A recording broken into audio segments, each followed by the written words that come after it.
Well, it's Tuesday Wrestling, and you know what that means. So, once again, we get to review NWA Powerrr, AEW Dark, and Impact Wrestling. So, let's do another review on this episode of Deleted Wrestle Zone.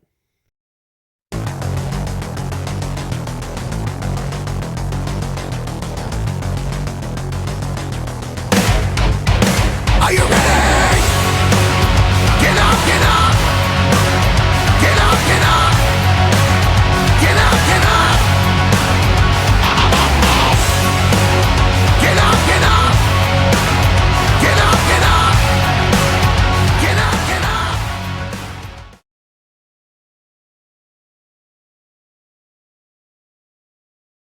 Hey everyone, welcome to Deleted Wrestle Zone, all things that is pro wrestling with AEW, NXT, New Japan Pro Wrestling, Impact Wrestling, the National Wrestling Alliance, various promotions, matches, wrestlers, and championships. I'm your host, Jay, right here. So, let's begin with another episode of NWA Powerrr. Starts out with an interview about how Nick Aldis has been gloating, how he picked up a victory yesterday. So that's what's been going on. But however, someone was not happy about what happened last week. Nick Aldis said he did not condone the actions of what Chris Adonis did to Trevor Murdoch. But Trevor Murdoch did not appreciate that he just gave him a free pass. But however, it appears that Nick Aldis has been trying to collect people who are fit to his caliber, and of course, their target was to obtain the NWA National Championship that Trevor Murdoch worked real hard to get. Adonis attacked him from behind, but however, the match was set for the National Championship in a no disqualification match. But we'll get to that a little later. Now, we do get another interview in the backstage, this time with May Valentine. She had Aaron Stevens and JR Kratos, the current NWA World Tag Team Champions. But however, much when they were talking about what happened last week, they get a visit from May's best friend, Sal Rinauro, who said that he would like to have an opportunity of the tag titles.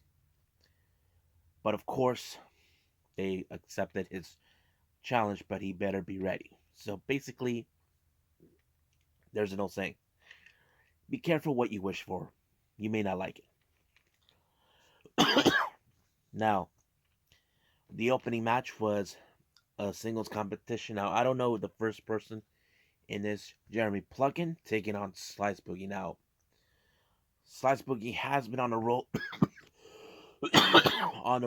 roll since the NWA came back with their latest pay-per-view, Back for the Attack, and last week's episode of NWA Powerrr. So I didn't know. So basically, there was one thing that bothered me. There were like two heels, from what I can tell, but to me, they could have put a baby face. But no. But however, I did speculate it was going to be Slice Boogie since he had two successful wins, stating back from Back for the Attack and last week. But it wouldn't make sense for him to do that. I don't know um, what plans does NW have for him, even though I've seen him here in San Diego at least 2 or 3 times. But we just got to pay attention a little bit what he does. Now, the next match we have Matthew Nims taking on Tyrus, but however, Tyrus's manager Austin Idol has been running around saying that Tyrus will become the next NWA World Champion. Now, there's still no word what Nick Aldis would say. As you know, Ace Idol has been on his side with Nick Aldis before, then Aaron Stevens, and now Tyrus. I don't know what Nick Aldis would make of this. Does he find this a threat, or he thinks that he doesn't have what it takes to beat him? You may never know. We know that the National Treasure has been doing whatever it takes to maintain his status as the real world champion and all this, but it wouldn't surprise me that sooner or later Kenny would want to get his hands on that title. because he did declare himself at, well, Don Callis said he is the real world champion. So we'll see where they're going to go with that.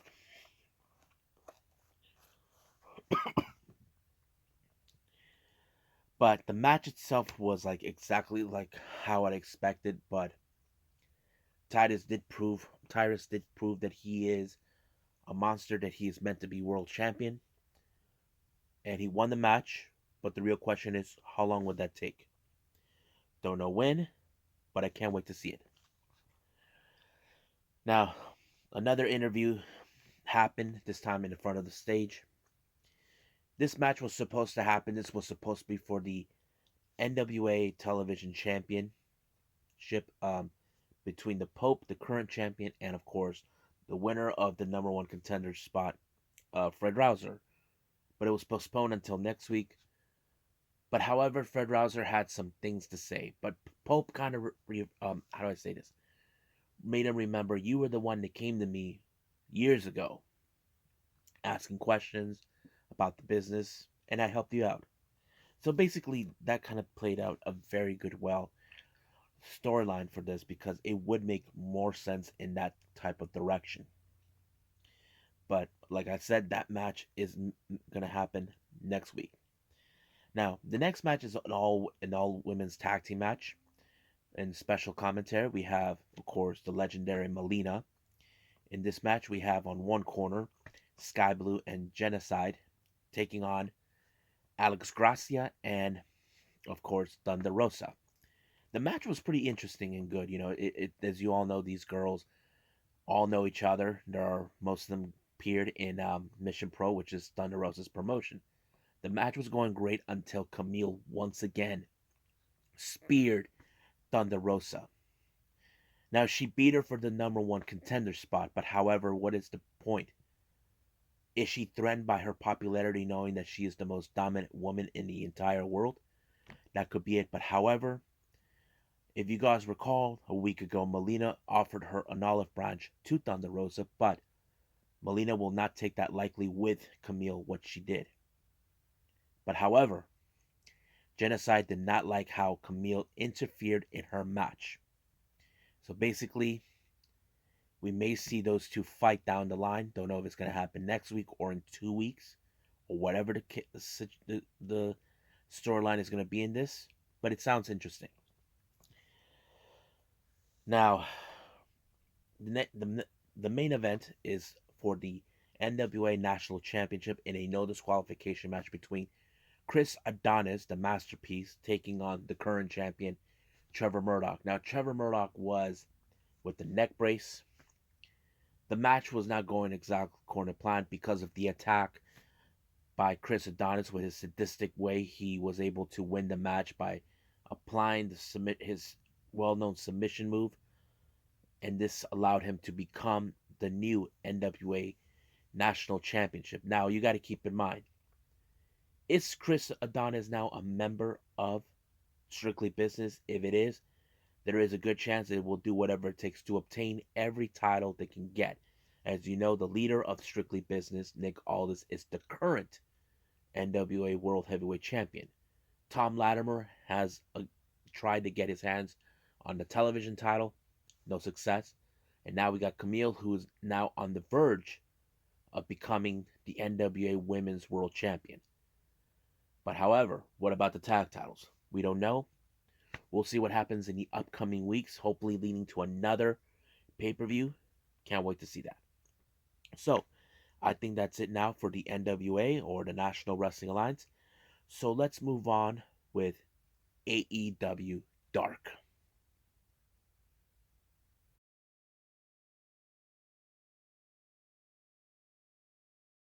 So let's go with AEW Dark.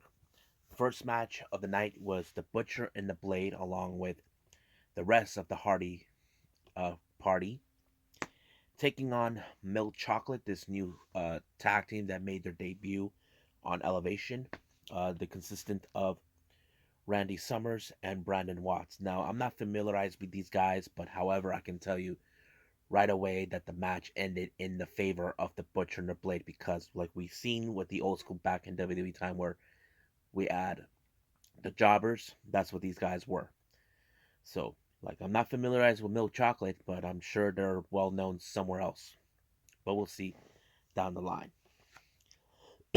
Next match is a women's match. Maddie Rakowski taking on Jasmine Allure. Now, throughout this entire match, you had Leva Bates, who has been now in a feud with Maddie Rakowski using the book on her, and she was commented. But however, the match did win in the favor of Maddie Rakowski. Jasmine Allure did try to put up a good fight, but it wasn't enough against someone with a bit of a more experience than her. So Maddie Rakowski, but I'm not sure if she is like one of those girls that AEW has their sights on. But we'll see down the line. Next match, next match we got Chaos Project, Luther and Serpentico taking on Dean Alexander and Justin Law. Uh, Never heard of Justin Law, but you can guess. However, the match started where Luther tossed Serpentico through the ropes outside the ring, and that's how it does. You know that Luther has this unorthodox way of winning his matches, but it works for him, even if Serpentico doesn't like it. And they won their match in that in that form. Next match we have Angelico along with Jack Evans taking on Sonny Kiss along with Joey Janela. It was a good match. Seeing these two, I wasn't sure if the match would go to Sonny Kiss, but however with Angelico it would make sense because these guys are making headways, becoming a good heel team, but that's all we've seen.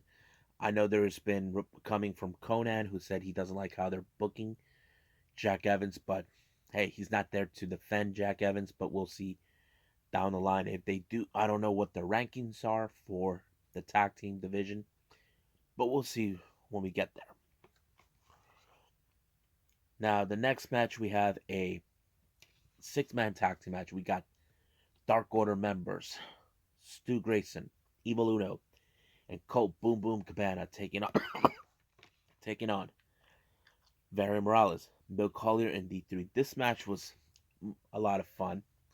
I did like how it ended with Colt Cabana using the um, the Chicago skyline to end the match, and that's always been. But before that, he actually did a little -1 pose outside the ring just to have the spirit of -1 being there. Thought it was a real touching, but their match ended exactly really good. Next match, we have a very unusual pairing in Jurassic Express. We have Marco Stunt and Luchasaurus, along with Jungle Boy taking on Adam Priest and Casey Navarro. Now, Marco Stunt, he did a really good fun moment where, of course, he's a short guy, but if you mess with a short guy, he'll make you short.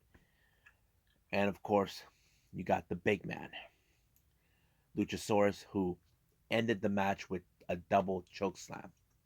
That's how you finish a match with a giant like him. Next match, we have Diamante versus Viperous. It was a good match. You know, I know we're expecting Diamante to take on Thunder Rosa down the line. Don't know when Ivelisse will make her return. I know she was out on injury, but as always, Diamante has proven that how dominant she can be. Then we got Team Taz. Now, keep in mind, recently they're saying they're cool after what happened a couple of weeks ago with Brian Cage. They were facing Jake St. Patrick, Sage Scott, and Chandler Hopkins. Now, there was a moment where they didn't tag Brian Cage. I think they're still not sure what his head is at due to the fact that he gave respect to Sting. They're trying to forget it happened, but I think they won't forget it. Taz says that there's no problems, but however, we don't know if they will implode. But Excalibur kind of made some good, compelling arguments, not to disrespect Taz, but more like, What if Ricky Starks obtained the FTW championship?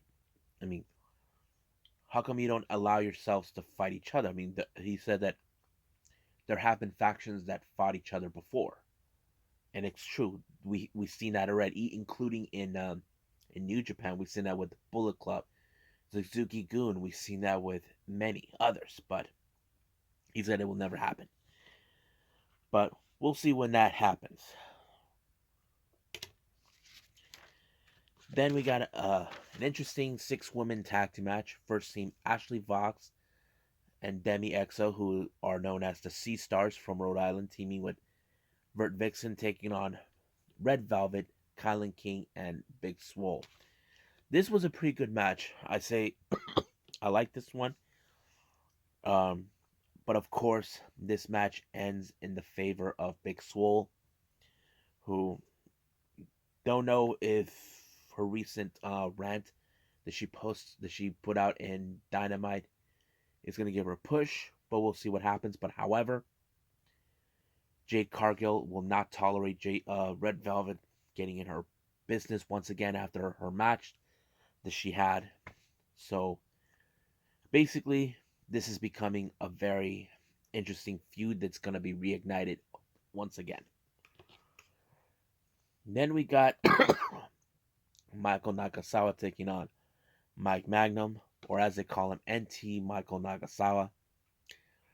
He in this match, he's not like the same kind of person that remember, using the Turkish oil. He's more delicate. He's using the headpiece to stay on phone, but however, he used the laptop to win his match. Now, they made a good commentators made a good compelling that Don Callis got him involved in this. Who knows? Next match, we got Mero and Kip taking on John Skyler, and Baron Black. Miro has this recent attitude where all he cares about is winning. He never even tagged Kip. He just did all the work, believing he had everything. Now, Miro only cares about winning, but he only agreed to this match because of Kip. He said that he hasn't forgotten what happened to his wedding or to Penelope. So basically, this is personal for Kip, but Miro, he just wants to end it as soon as possible. Like, end it once and for all, where they will never come back. But why do I get the feeling that Trent is going to come back? We'll see what happens. And finally, the main event, we got Alex Reynolds along with John Silver taking on Max Caster and Anthony Bowen. As you know, Max Caster was ranting about his victory towards 10, all thanks to Jack Evans. Now, you would have assumed that Reynolds would have won this match, but it didn't. They distracted the entire match with the boombox, but however, Max Caster actually used the chain to ensure he win, and then they mocked the Dark Order. If I were you, Acclaim, don't mock the Dark Order. You may never know who will beat you. I wouldn't be surprised if Evil Uno and Stu Grayson take you out.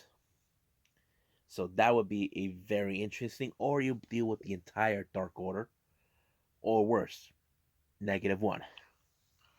So I think that's it right now with AEW Dark. So I'm going to end the episode with this week's Impact Wrestling.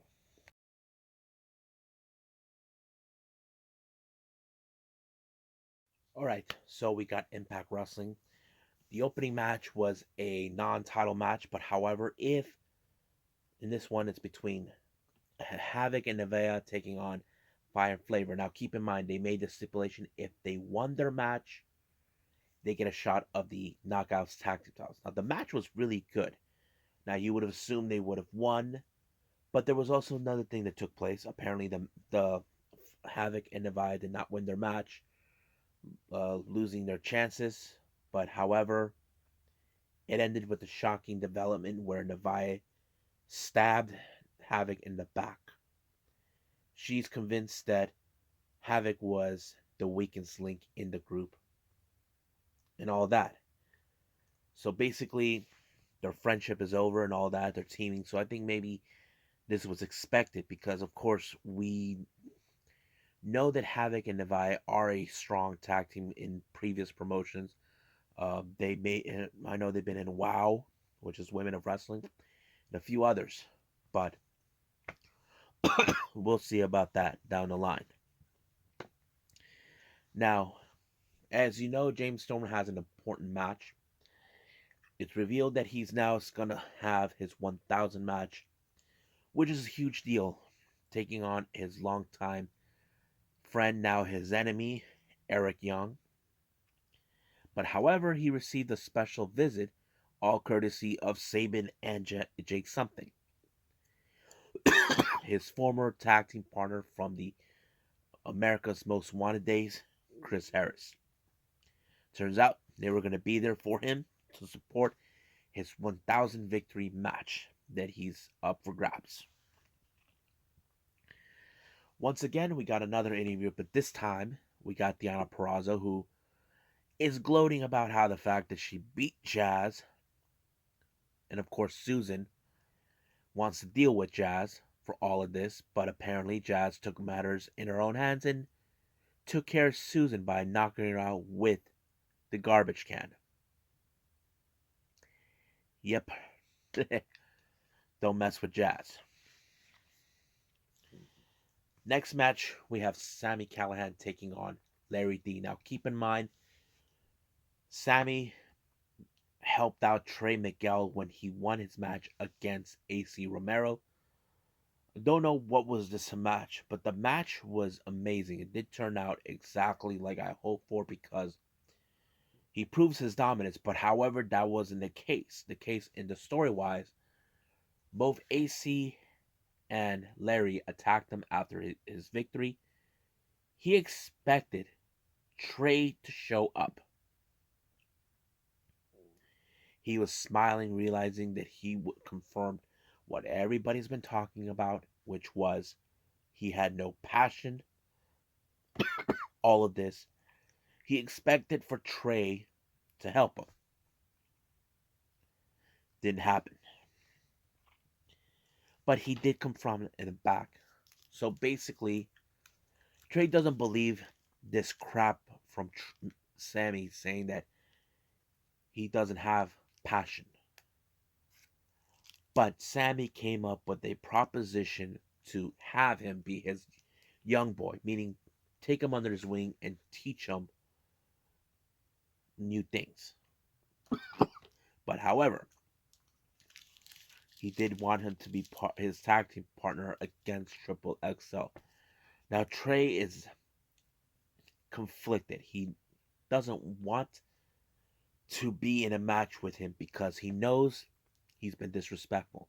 He's been telling him he does have passion. Everybody has never questioned it, but it's Sami who believes it that he doesn't. But the real question is, will he take up to his offer? I don't know, but we'll see when that happens down the line. Now, recently, as you know, Don Callis has been playing these mind games about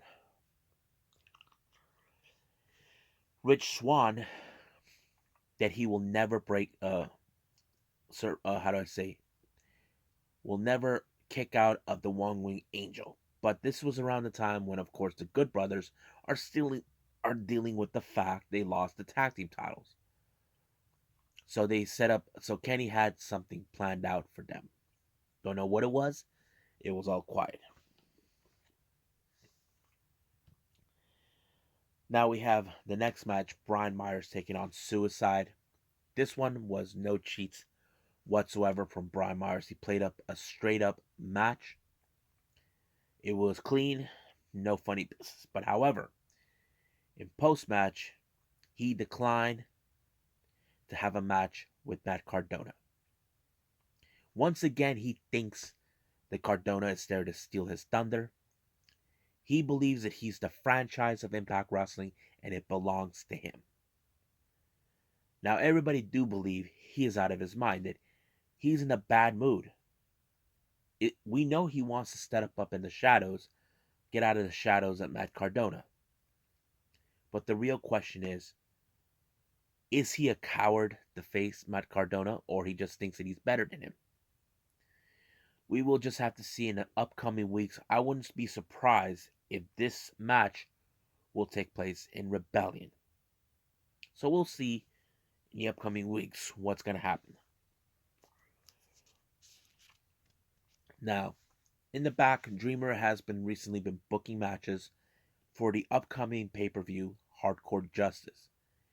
Here comes Jazz talking about that she will like about everything, but Dreamer came up with the perfect idea. He reminded her about an old stipulation that took place back in his ECW days.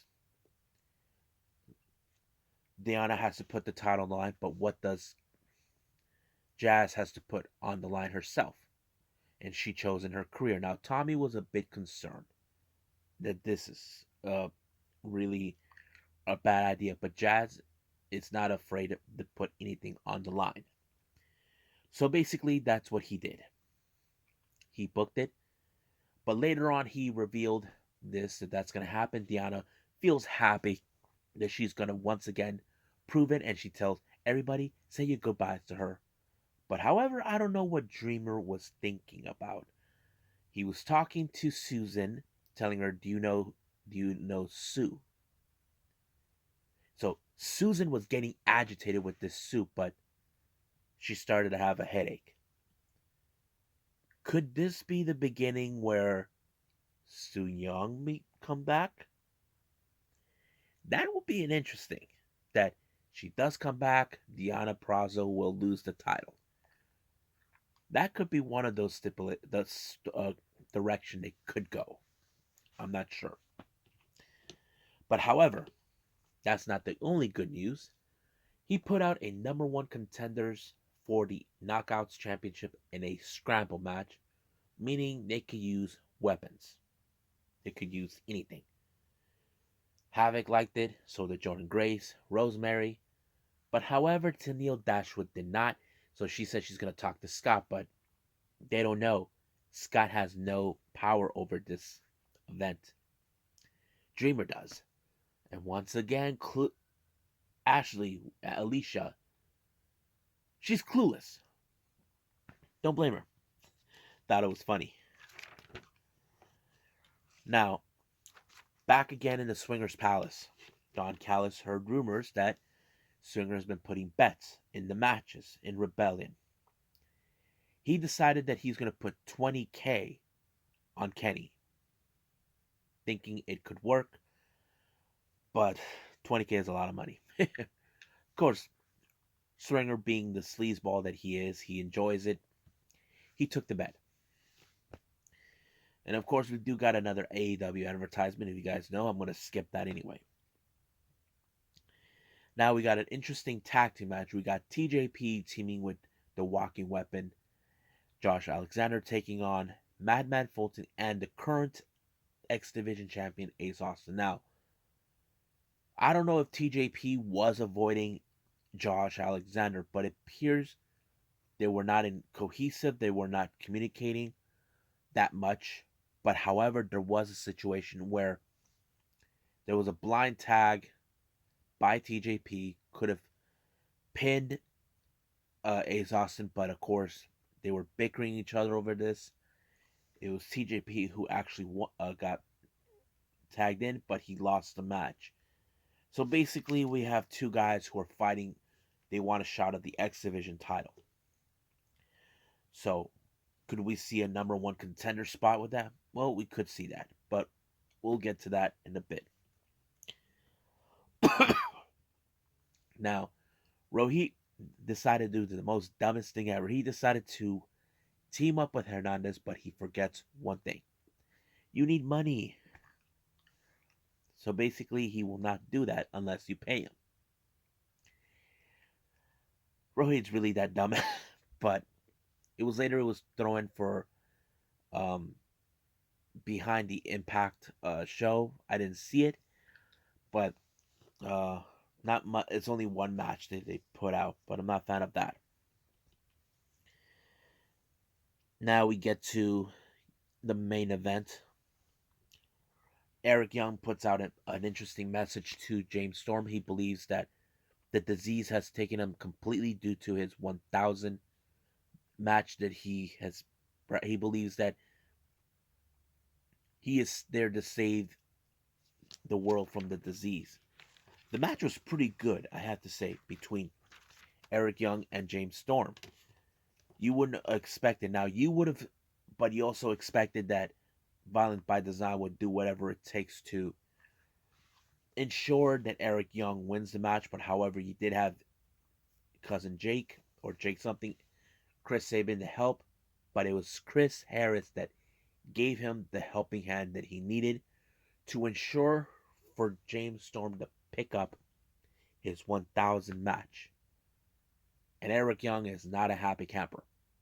Now, on two announcements on this relating to Impact. One, because of this match, it was revealed that Eric Young has torn his ACL, so he's going to be out of action for 6 months. But don't know what his position is since he's the leader of Violent by Design. So we just gotta wait and see. And two, don't forget April 8th, which is a Thursday. They will not Impact will no longer be part of Tuesday Wrestling. Uh, it'll be moved to Wednesday to Thursday. So I will cover this on a Thursday. But I think that's pretty much it for now for all of you. Stay tuned for more of the upcoming videos. And of course, I got the discussion that I just did earlier in the day. I haven't had a chance to edit everything out because I was editing the other one, and then there's this one.